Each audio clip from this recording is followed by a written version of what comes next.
right, cool. Thanks for coming out, everybody. Everybody enjoyed the party last night? Yeah? Rough morning?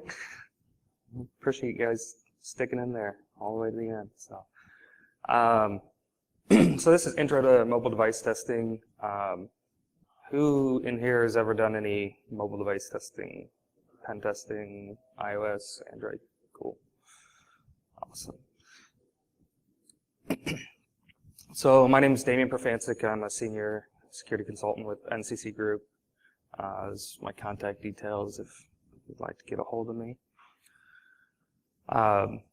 So we're just going to cover some of the basics. This is not like a real deep dive. It's mostly like covering, because mobile testing, there's so many facets and different things. It's mostly going to be about like just a high level tools, techniques, what we're looking for, and like what's the attack surface like.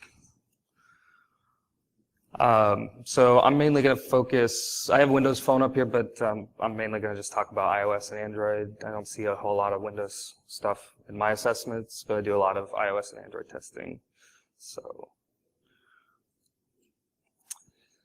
and so basically, I'm doing, when I first started pen testing, I didn't do as much mobile, but it's like gotten to be a lot more market share what I'm doing nowadays. It's just because it's gotten so ubiquitous. Everyone's carrying a mobile phone that's a smartphone, and the problem is like it does so many things for us. It's really critical. It's got usually corporate secrets or some sort of personal secret data, banking details or something. And then another aspect of it, a lot of times it's also like our two-factor authentication. Like if we've got to get into like our office network or something, or like I have two-factor auth on my Google, Gmail, Twitter, Facebook, all these things, and they all use my mobile phone, whether it's sending a text message or some sort of authenticator app, or an RSA token, soft token, or something like that. So, making sure that the mobile platform is secure is really critical in that aspect, because that's the last line of defense for authentication a lot of times. So, what also makes the mobile devices unique is that there is a vast attack surface. There's lots of different things to look at. If we're doing like a web pen test, then it's mainly just looking at the inputs and outputs of the web application and how to manipulate that. But that's just one piece of doing a mobile test. It's really about the web APIs and servers that the device is talking to. How is the network traffic being transmitted over the wire? Is it secure? What kind of data gets stored on the device? Whether that's in log files or whether it's in in the memory of the device or stored securely in configuration files and that sort of thing. And then there's direct attacks on the application itself. So you can manipulate the application. There's some standard web type attacks that you can actually do on the application as well. And then there's the source code itself. So like, we'll talk about a little bit more later, but like Android, you can decompile usually to source and look for things like passwords and things like that in the source code itself. But when someone's thinking about doing a test on a mobile device, a lot of times the hardest thing is just going like, I don't know how to do it. I don't know where to get started. It's like a little black box, and how do I, start attacking that? Well, the first step is going to be any mobile device that I'm testing, Android or iOS, I'm going to want to jailbreak it or root it. You can do a test on a non-jailbroken or rooted device. It's just you're not going to be able to get some of the things, accessing the attack surface and things like that, and get down to some of the nice things on the device. So jailbreaking or rooting is really the first step in that, and that's because it breaks the application sandbox. So you can read files that you normally wouldn't be able to read memory that you normally wouldn't be able to read, and that sort of thing. So as I said, accessing the file system, you can pull files off that you may not be able to if it's not. A lot of times a way to get on the device and run commands and manipulate things is I usually install SSH. That's also how I usually pull files off. So you're going to need to jailbreak or root it to do that as well. Also allows you to put in debug mode, which is nice for, I'll talk about that a little bit later, doing application debugging, especially for iOS if you want to, where you can't just decompile the application if you need to actually step through the application, debug it, and that sort of thing. And then lastly, it also disables a lot of, or you're able to disable a lot of protections. One challenge that apps will put in is SSL pinning, certificate pinning. We'll talk about that a little bit deeper in a second. And then also, it may detect whether the device is jailbroken or rooted and either bail out of the app or something like that, so you may need to bypass that. To bypass the detection, there's a couple nice tools. On iOS, my favorite is TS Protector P. I first used XCon. XCon, I think, is pretty much kind of gone by the wayside, though. It may work on, I'm not sure it's still maintained, though. But TS Protector P, I had DirecTV, and for some reason DirecTV thought it was a great idea to not run their app if it was jailbroken, and I don't see why that would matter, but that was the only way I could run DirecTV. TS Protector P basically creates its own sandbox around the applications. You can choose which application you want to sandbox, and then it fools the app into thinking, when it tries to go read a file and things like that, that would normally tip it off that the device is jailbroken. It will report back, no, everything's good, we're all good. And then for Android, there's RootCloak is a good choice to do that as well.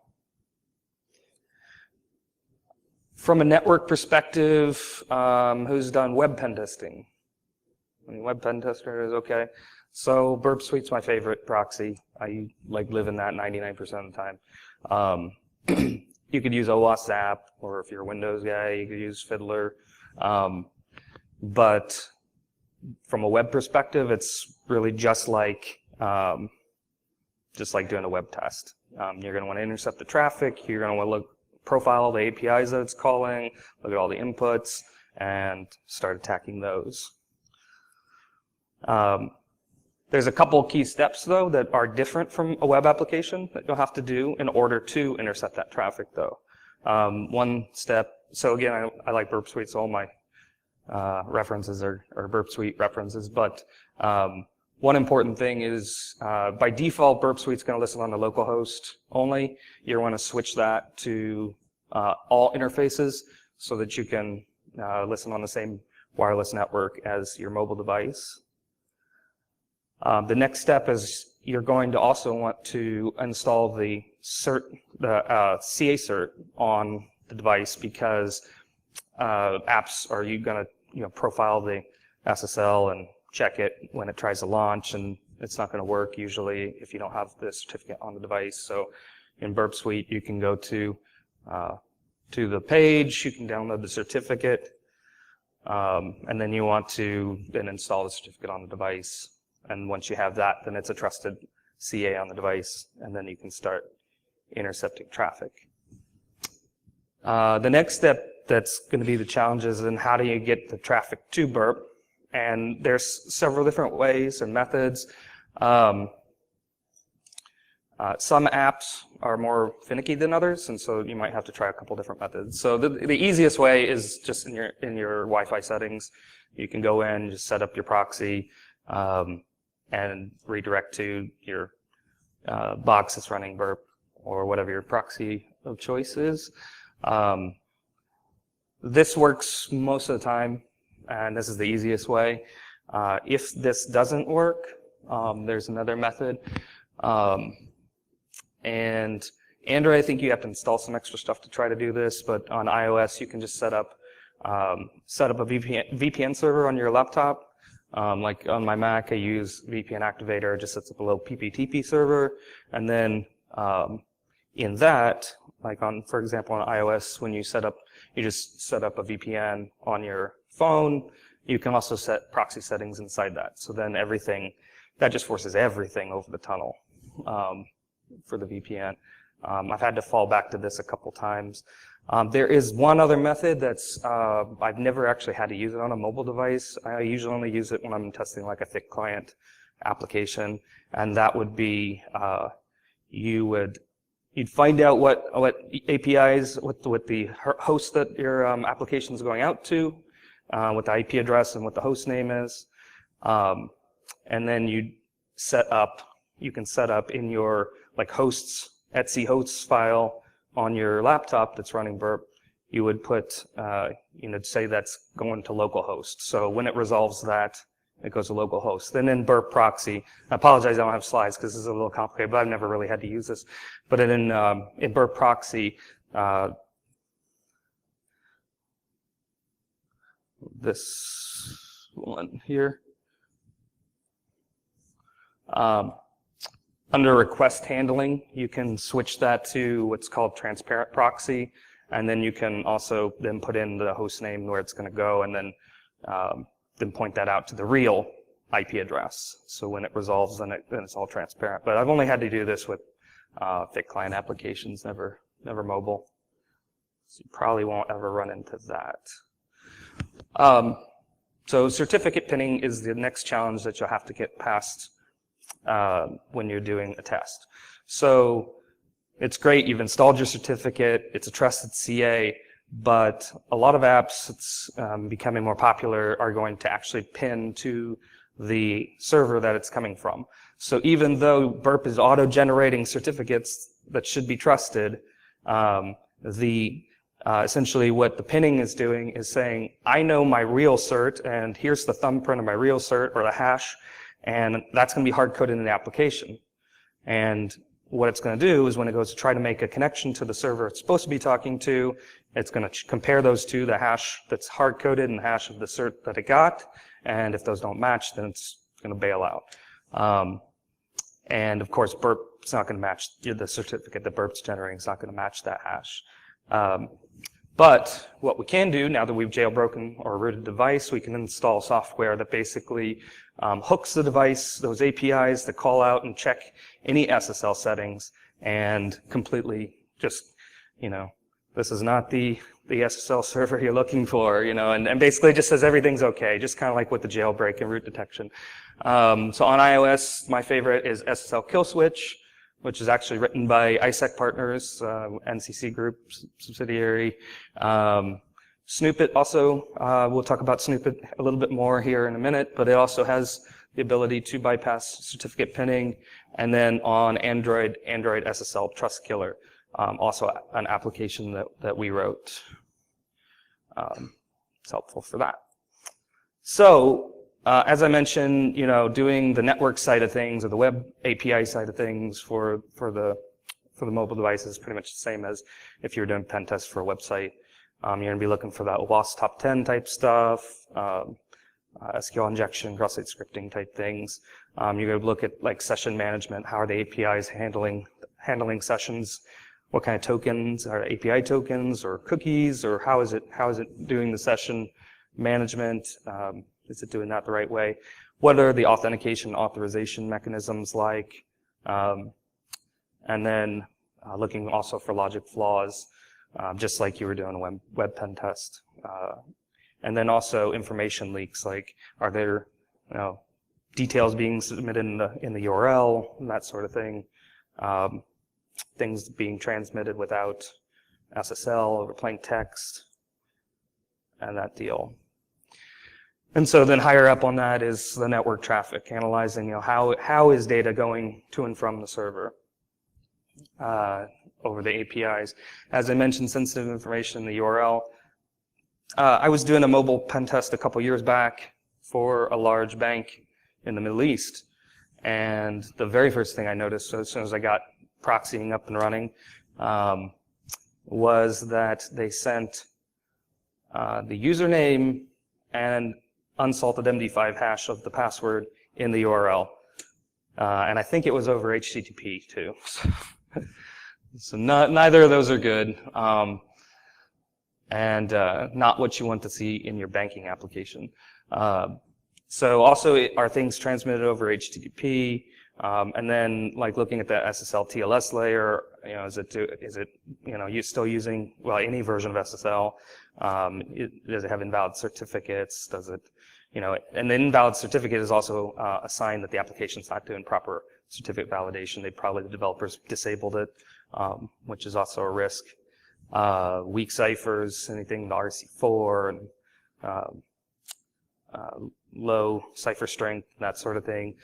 Insecure renegotiation on SSL TLS. So that's the sort of stuff you're looking at for there. And then log files. This is also an interesting one. I've seen, like, really, if sensitive information is being logged, like credentials, session tokens, crypto keys, that sort of thing, this is a great way to be able to pull those off, and that would be a finding.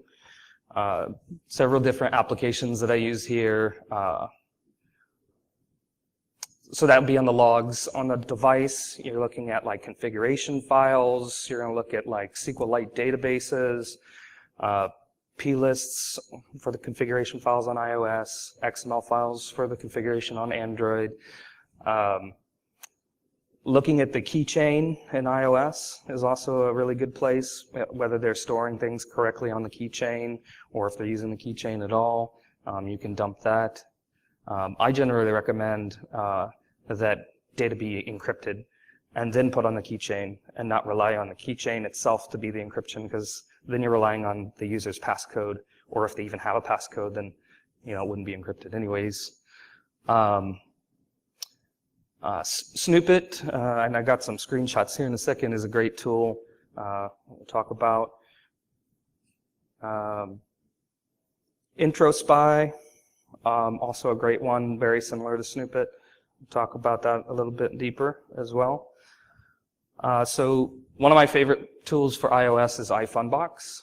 So this is a great tool. You don't actually have to have a jailbroken phone to use this. You can use it with the non-jailbroken. There's some limitations on the sandboxing. You can copy files off, but if it's not jailbroken, as of like iOS 8 point something, you can't actually write files back to it. So jailbroken, you can remove all those limitations, and you can read and write files back and forth. So it's a great tool. I usually use that for pulling files off of iOS devices. Snoop it is an awesome tool. You essentially install it on the iOS device itself.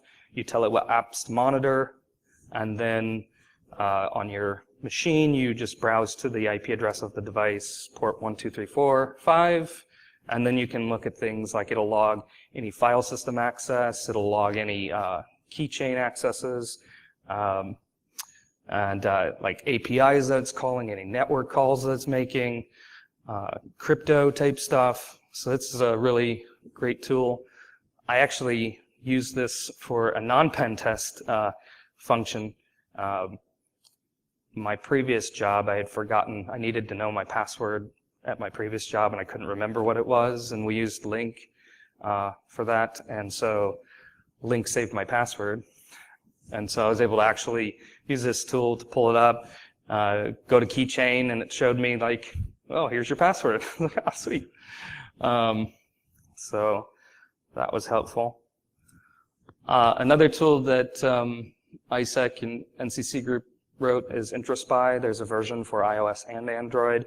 It does a lot of the similar functionality that that Snoop it does. It does have there's an IntroSpy analyzer that will go and then also make it a little bit more consumable, automate some of the things, and show you like reports and things like that of dangerous things. But it'll show you things like file system access, dangerous APIs that it might be using, keychain stuff, logging to the console, that sort of thing. So that's a good one as well. And then on iOS, the easiest way to get logs and look at like the debug logs is going to be using Xcode. It's a free tool from Apple, but it'll show you down here scrolling as you're using the tools, or just your phone's sitting there.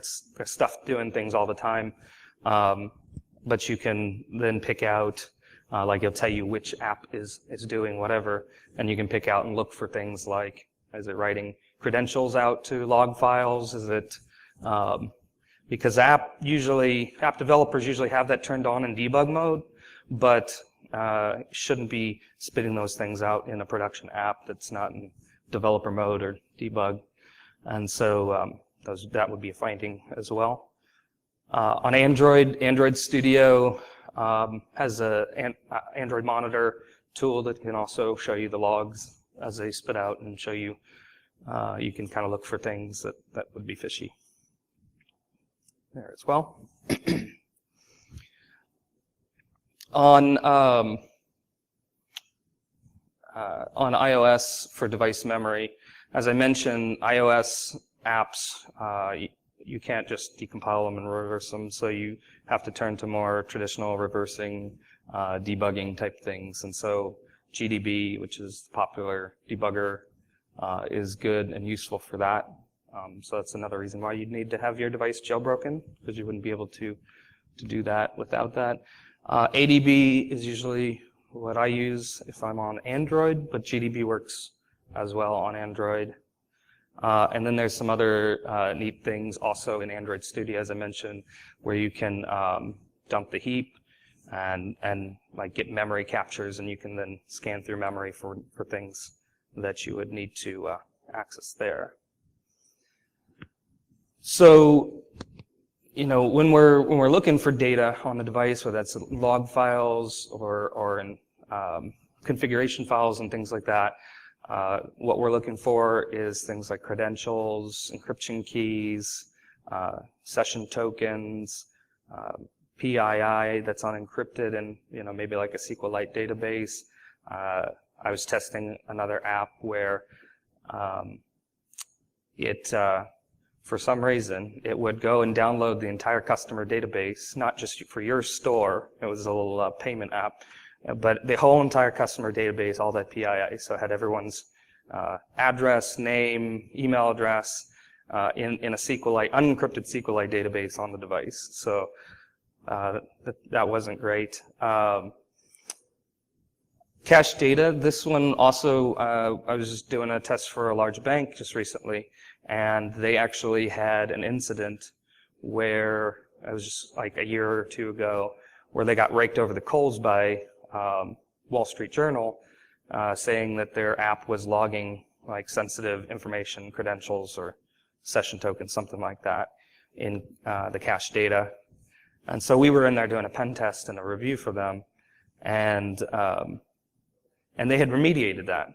And so we were looking at it and we're like, okay, cool. So we're looking at the iOS and everything, or the iPad version. They had an iPad version and iPhone version. And on the iPad version, everything was cool. But on the iOS version, because they made a design decision to say, well, we don't want to chew up people's data, so they like started they wanted to cache like images and JavaScript and things like that, so that I wouldn't have to chew up people's data. The problem was the way they implemented it started caching everything. So every request and every response was being cached in a SQLite database on the device. And so user credentials, session tokens, everything was there on the device, account numbers and everything. And so they were very happy that we caught that before they got caught again by the Wall Street Journal. Another one, screenshots. If you've ever like done backgrounding of your banking app, you'll notice, or they should be doing this, they should be blanking out the screen. So when you see it in your task list, it's usually they put their logo or they put something black. That's another thing, because the phone's going to be doing screenshots of the app, so it can do that backgrounding. And so that's another thing, those screenshots being stored on the device of sensitive areas of your application. So also, as I mentioned, the application itself can be an attack surface, and several of these, that you would think of like in a web application type scenario could also be used in the app scenario. Most of the the iOS and the Android use SQLite as their database backend. And so you can actually get SQL injection on that. I did a test for an open source application, and I got SQL injection like on the login screen. And it wasn't incredibly serious, but it did let me bypass all of their password criteria. So on the login screen, they let you, when you pick your account, you had to have a strong password, but by using a SQL injection, I was able to reset my password to like just the letter A, and then I could just log right in. Because I actually was becoming annoying on the pen test. I had to keep putting in my password, so I was like, all right, well, I'll just bypass this so I can just put in letter A. Cross-site scripting is also still a risk on the mobile application. This especially becomes true when the application is utilizing something called web views. So web views are basically kind of, you can think of it like an iframe in your application, where the application is not doing native calls to go to URLs and get data. It's really just loading like a mini browser inside their application and consuming some web content. And so the risk here is that you can get cross-site scripting, and then they could get things out, but then it gets even worse, is that especially when apps will go and load like third-party web pages, and you can't really trust where the data is coming from. And so if they have JavaScript enabled on the web view, that's a risk. Another risk is that there's something called the JavaScript bridge. And that this is available on all three platforms, Windows, iOS, and Android. And the JavaScript bridge, the function there is to be able to, from your application in the web view, to be able to use JavaScript to actually make native calls on the phone. So accessing the camera, or doing things that you wouldn't normally be able to do in JavaScript. It's a way to do that, and there's a lot of risks around that, of course, as you could probably imagine. Android had a problem a few versions back with the JavaScript bridge that actually lets you get remote code execution on the device, running native. So you could run like native Java code on the device and read any file and do anything you wanted to, bypassing all the sandbox type restrictions. I think there's even a Metasploit payload out there for JavaScript bridge, RCE. So, and lastly, something called method swizzling or hooking in Android. This essentially is hooking the APIs that the application is doing to either, maybe extract data. A coworker of mine was doing a test on the little handheld devices that they were running at on airlines. So they go through and you buy a drink, they'd scan it. Excuse me. And they were doing, a couple things correctly. They were using a card reader that encrypted at the head. However, he was able to method swizzle the application itself, that whenever they did the scan, it would send him out a copy of the credit card number that as they were scanning it. But that was only, since they were encrypting at the head, the swipes weren't going to come over. It was when they'd have to fall back to keying in your, if the swipe wasn't working for some reason, they had to key in your credit card number, then it would send, that be in memory, unencrypted, and then he could get it to send it out to that. But the method swizzling and hooking, this is essentially how the SSL, the cert pinning is bypassed. This is how jailbreak detection is bypassed. They're just hooking the APIs either for the application or for the system, and they're just, returning true, everything's good, everything's cool, or you can do it to, change the functionality of the application, as my coworker did. And then lastly, source code analysis. When NCC Group does pen tests, I almost always have the source code available. We like doing white box application assessments because we're time boxed, and so the more leg up we can have over the bad guys, the better. So we always usually have the source code available unless the client, for some reason, doesn't want us to have it. And so, you know, on this, we're going to be looking for the same things: credentials, encryption keys. How are they doing crypto? Are they doing it correctly? Because most of the time, they don't. You know, really anything other that's sensitive in the source code than we could find. I think that's how I initially found the SQL injection in the one app. On Android, if you don't have the source code available, then you can actually download the APK. It's just basically a jar file. You can reverse it and get back to the source code, and then read through the source code that way. In the most recent versions of Android, they've actually switched to a new, instead of the Dalvik compiler, they've switched to something called Ant, which is Android Runtime, and this becomes a little bit more tricky to do. But you know, most of the time, it decompiles to at least pretty pseudocode readable. You know, better than trying to debug it. If you do have the source code, then Android Studio is the go-to for that. That's the official Android IDE. And on iOS, unfortunately, since the binaries are encrypted, you have to actually do debugging and use GTB to try to step through the application. So traditional reverse engineering. And if you have the source, then Xcode is going to be your method of choice. And, with that, that's actually, I got through that a lot quicker than I thought I would. Does anyone have any questions? Yes? What's an app sandbox? I'm sorry? What's an app sandbox? Yeah, so essentially what it's doing is restricting one application can't read the memory or the files of another application. So it segregates the two applications and creates like a mini file system for just that application or a mini segment of memory. So the application thinks it's the only thing running. So it can't interfere. It couldn't, you know, if you had malware on your device, then it couldn't like read the memory from other applications and steal credit card numbers and things like that, or credentials out of files and that sort of thing. So, any other questions? All right. I've got some resources here, lots of them. I think the slides, I'll probably post them somewhere so you don't have to scribble these as quickly as possible. But most people are familiar with the OWASP Top 10 project for like web.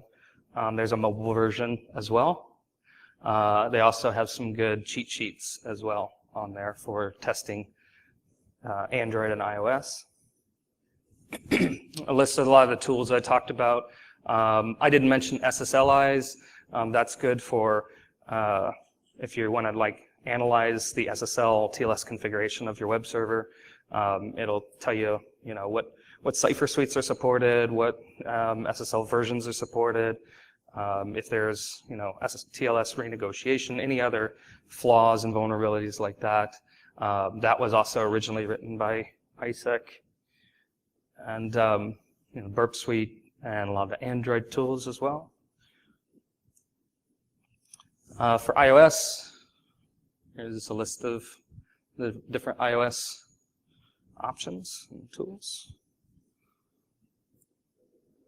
And then again, just a little bit more about NCC Group. We staff very kind of uniquely. We don't have like set jobs, like, well, we need to fill this many pen testers and this, you know. We're always looking for very talented people, and we just find really talented people and hire them, you know, try and snatch them up. So if anyone is interested, you know, hit me up after the talk and be happy to talk to you a little bit more about opportunities with NCC Group. We've got a lot of different offices around. And then here again, my contact info if you want to get a hold of me. And with that, that's all she wrote. Thank you very much.